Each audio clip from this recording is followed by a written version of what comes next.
moving a bunch of stuff around. This is going to mark, I don't know where this is going to fall into place, but this is going to mark day one of demo for our Dakar project. We have our parts car out here. It's a Craig Hall chassis. Several of them were built. This one is all TIG welded, center pivot, trophy truck style, more class 1 style, big rear trailing arms. And we're going to move that thing in for demo. So like I said, I don't know exactly where this fits in, but I just want to make sure we're on top of all of the process and all the documentation for this entire project.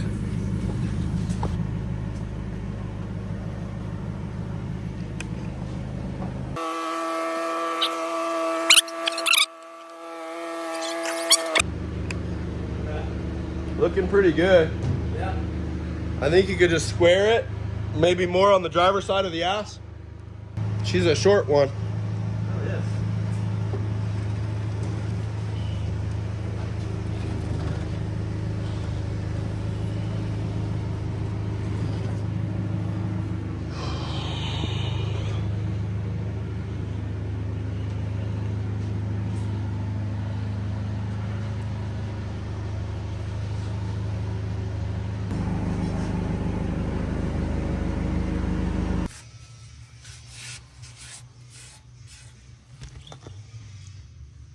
Right now, Alex is going to be set to deconstruct this and demo everything out of here. So first things first, we'll definitely want to just take all of the hard part, like the engine's an easy pick, all the suspension, all of the components inside. The seats we're not going to save, none of the dash will save, the pedals we're not going to save. Like, so most everything here, the batteries will save, the brain and all the, the engine management will save, the communications will save, and then most of this chassis is going to go get scrapped. We want this, so these upper arms, the reason they look so bulky and weird or ugly is because they are universal. They'll work they'll work on either side, and I get that for serviceability, especially for race vehicles, but we're going to run a nice, beautiful designed billet upper arm, and then we're also looking into running a multi-piece billet trailing arm here. These are really nice units. Everything's TIG welded, everything's overlaid really nice. Everything also has like internal gussets in here that are proper. The car itself is great for a race vehicle, but really we wanted to get this thing just as a donor car. What I'm going to go through right now with Alex is just going to be where we're going to make cuts here, where we're going to want to delete all the tubes. And, once we get all this stuff cut and the chassis removed from here, then what we'll do is we will send the bulkhead and all the suspension components, the uprights, the rear trailing arms, the rear bulkhead. We'll take all of the bearings and rod ends out of there, and then we'll send them to sandblast. So we have like a very fresh canvas. Our chassis table here is going to be the culprit for putting all this together, keeping it square, and mating our shell to this thing, and then building the chassis into the shell. This is Alex. Yeah, this is me. Alex. Alex is going to start demoing this thing. I think we really don't have to even talk about cutting stuff right now because it's just going to be straight stripping. Go on.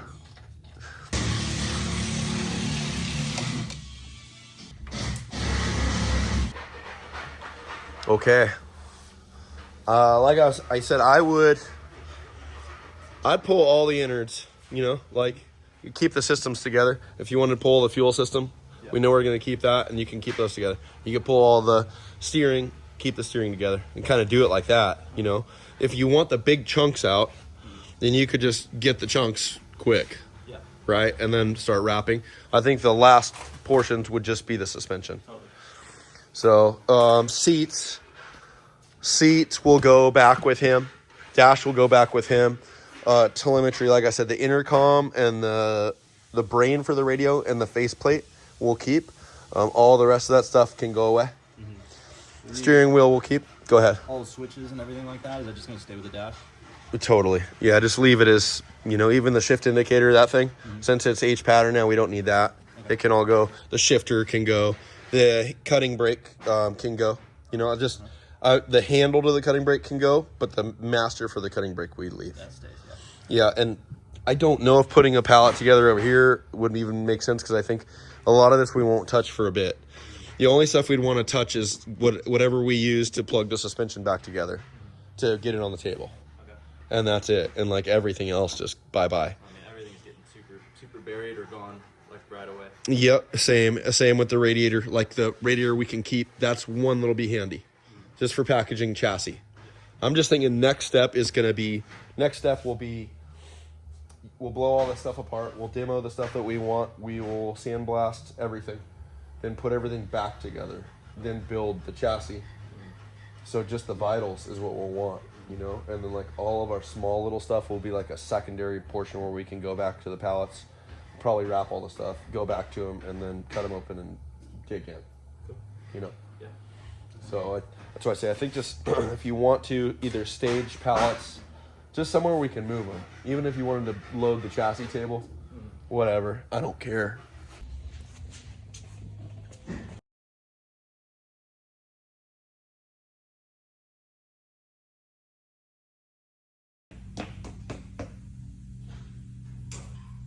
What we have here is we have all of the rough cuts. So everything, it's just the idea, like cut those tubes. Yeah.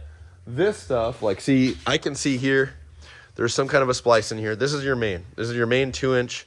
Obviously, like the rest of the car is not even 2-inch. So this came with this bulkhead, and you can see it's nicer. It's welded proper in here.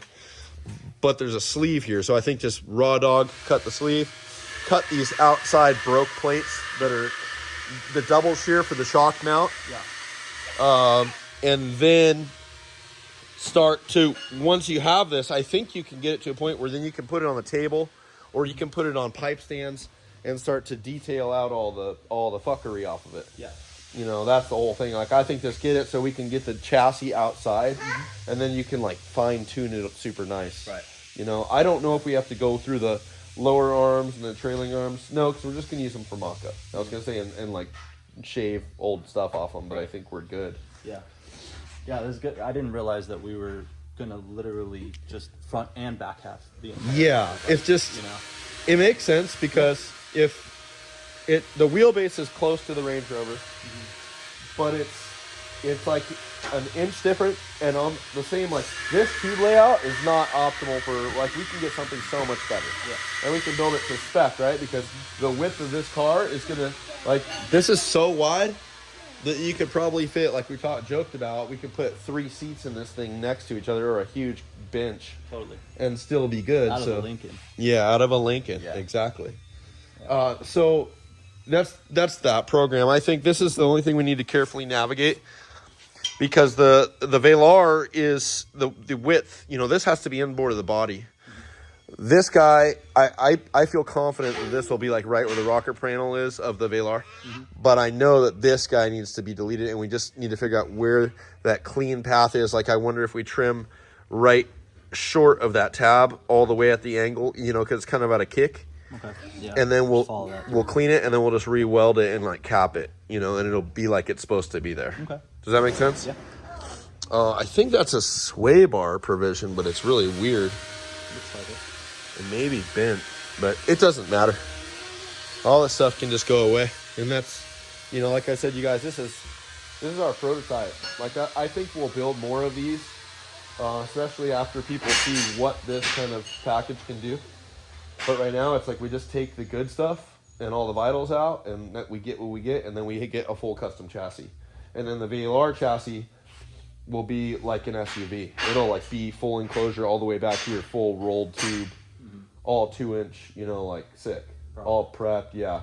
And that's the same thing. Like, it's 4 doors, but the rear doors would just be access to the shocks, or whatever else we decide to put in there. And then your front, it's just a sealed cabin 2-seater, fully pressurized. What this car did have, like a lot of buggies and Class 1 cars, they have that fuel cell that goes under the seats, and then it rises, and you get the most capacity with your packaging right there. So I think what we'll try to do with the build is figure out a off-the-shelf fuel cell that can still do that same thing if we can get it, instead of that tiny little thing, just to get maximum, fuel and miles. So I guess we just start sawzalling and go from there.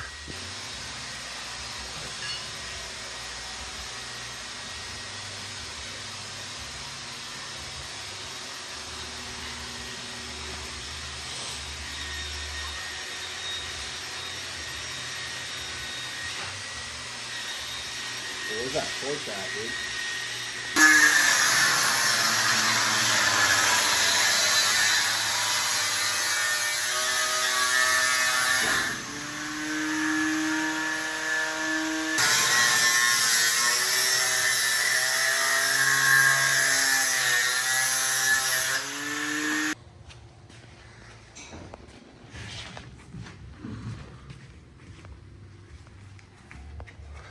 All right.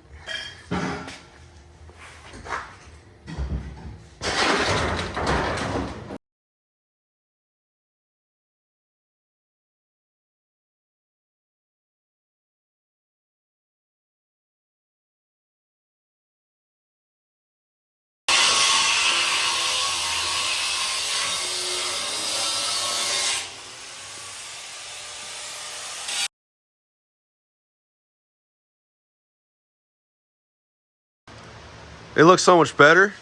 The whole chassis looks so much better now. It's so much better. Yeah. There's only good stuff left. Yeah. Do you want to talk about this? Yeah. Okay.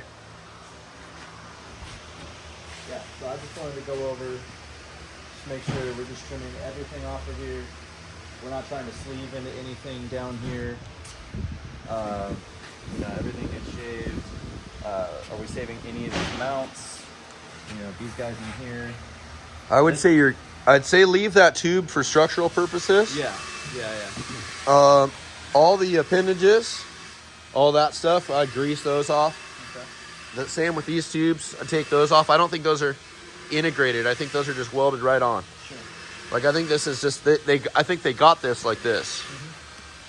Mm-hmm. And then remember, we got to do that cut to shave off this portion. Right. And I thought I remember you saying just inside, or you want to go just outside? I'm just thinking how it would be finished, and if we cut on the line of the tab, so then we can prep it and then get another pass on there to bond these two together again. Okay. That's the ticket, Yeah. Okay. How's this one? I guess same thing here. Are we deleting this tube altogether? I know we're leaving this in like a straight line here to sleeve into. Yeah. This tube here, same. Are we just deleting this completely? Yeah. I mean, the rule of thumb is anywhere where you see people putting MIG welds onto the TIG welded shit, Yeah. get it off, because then they added that, right? Yeah. So the tab, these tubes that in there. That tab's gonna be hard. Oh, we're getting rid of the skid piece underneath, right? Yeah, is that a return under there? It's a pretty ugly one. Yeah. Yes, that's all additional too.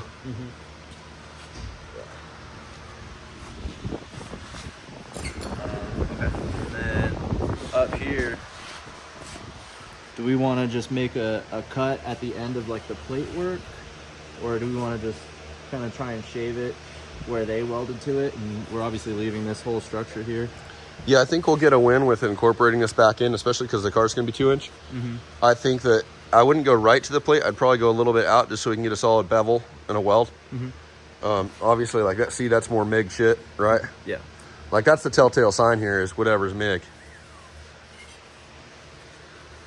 Doesn't this look good? This is a nice looking chassis now. Beautiful. You did a marvelous job. Tell me that doesn't look like a Peckerwood Extreme shot collar, dude. Pelican Bay Special right there, dude. What's up, Wood? What's up? I'm doing. Anyways, Alex got a pretty good portion of this thing dialed with where we wanted it. Just kind of following suit with the process here. Made pretty quick work of this thing. I think that's it. We'll just check in, start getting more of this stuff detailed out. Disassemble suspension, front and rear. Get everything on a pallet for powder, well, for sandblasting. And then start on part B.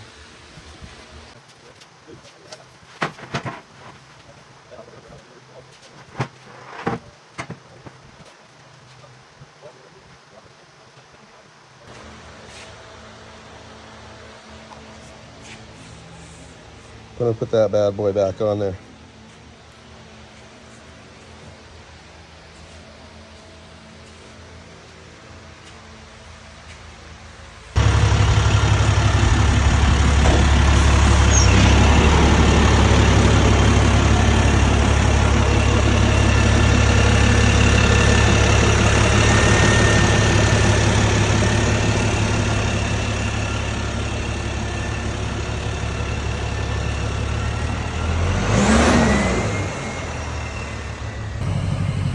parts are back from sandblast for the Dakar. Everything's kind of that consistent sandblast color. It rusts pretty easy, but it's also extremely easy to fabricate on and work on. So we're going to kind of set this stuff on the table and get it squared away.